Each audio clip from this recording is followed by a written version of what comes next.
個新鑊先，咁俾半杯嘅米醋，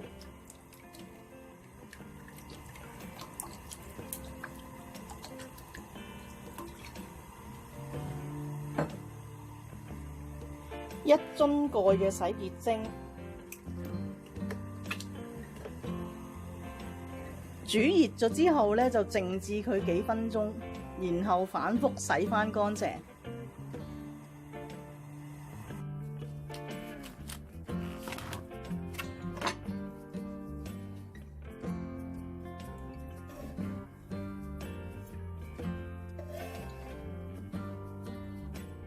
Hello， 大家好，今日同大家分享一個咧豉油皇炒蝦米腸。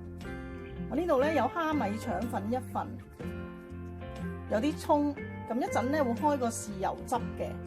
個新鑊咧我就已經洗乾淨，咁用佢嚟試一試炒蝦米腸咧就最好，因為腸粉咧係最難炒嘅。開一個豉油汁先。2湯匙嘅水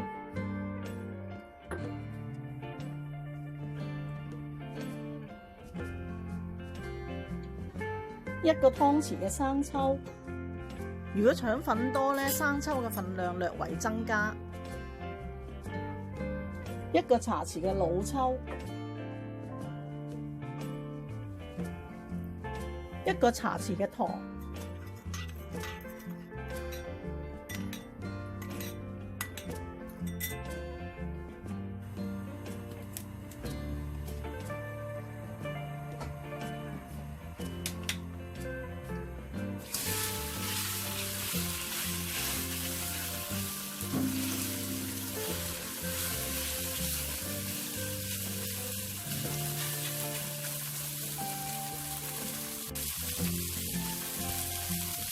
先煎一煎佢先啦。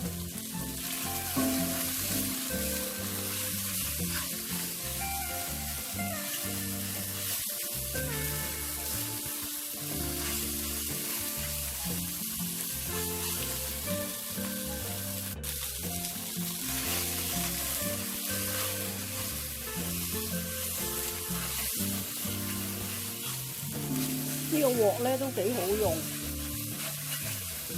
佢係真係一啲都唔黐嘅，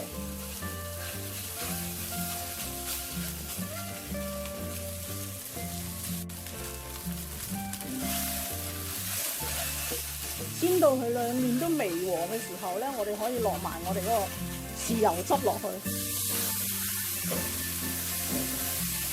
幫手落埋個葱。